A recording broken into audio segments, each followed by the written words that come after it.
نحمده ونصلي على رسوله الكريم اما بعد فاعوذ باللہ من الشیطان الرجیم بسم اللہ الرحمن الرحیم السلام علیکم ورحمۃ اللہ وبرکاتہ۔ کیسے ہیں آپ سب؟ امید ہے ایمان اور صحت کی بہترین حالت میں ہوں گے۔ آج ہم سورۃ الفاتحہ کی آیت نمبر 4 پر بات کریں گے۔ مالک یوم الدین، روز جزا کا مالک۔ یہ آیت ہمیں اللہ سبحانہ و تعالیٰ کی عدالت اور انصاف کی یاد دلاتی ہے، یعنی قیامت کا وہ دن جب ہر انسان اپنے اعمال کا حساب دے گا۔ یہاں پر الدین کا مطلب بدلہ، جزا یا سزا ہے۔ مالک یوم الدین، مالک یعنی مکمل اختیار رکھنے والا، قدرت رکھنے والا، طاقت رکھنے والا۔ دنیا میں لوگ طاقت رکھتے ہیں لیکن ان کی طاقت عارضی ہوتی ہے۔ یہ ایک ایسا دن ہے جس کا مالک اللہ سبحانہ و تعالیٰ ہے کہ اسی کا اختیار ہے۔ نہ اس دن کوئی سفارش چلے گی اور نہ ہی کوئی دھوکہ ہوگا، وہ صرف انصاف کا دن ہے۔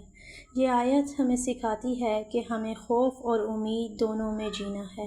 ہمیں خوف سے، برے کاموں سے بچنا ہے، کیونکہ ہمیں ایک دن اپنے کاموں کا حساب دینا ہے اور نیک اعمال بھی کرنے ہیں جو کہ اللہ سبحانہ و تعالیٰ کے ہاں قبول ہونے والے ہیں اور جزا ملنے والی ہے۔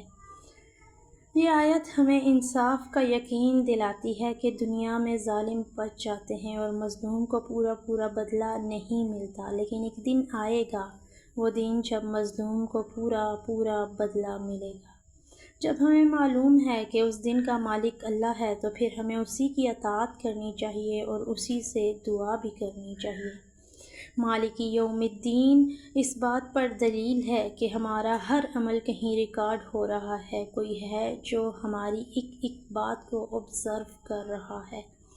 تو پھر کیوں نہ ہم خود کو درست کریں، توبہ کریں اور اللہ سبحانہ و تعالیٰ کی رضا کے مطابق جئیں۔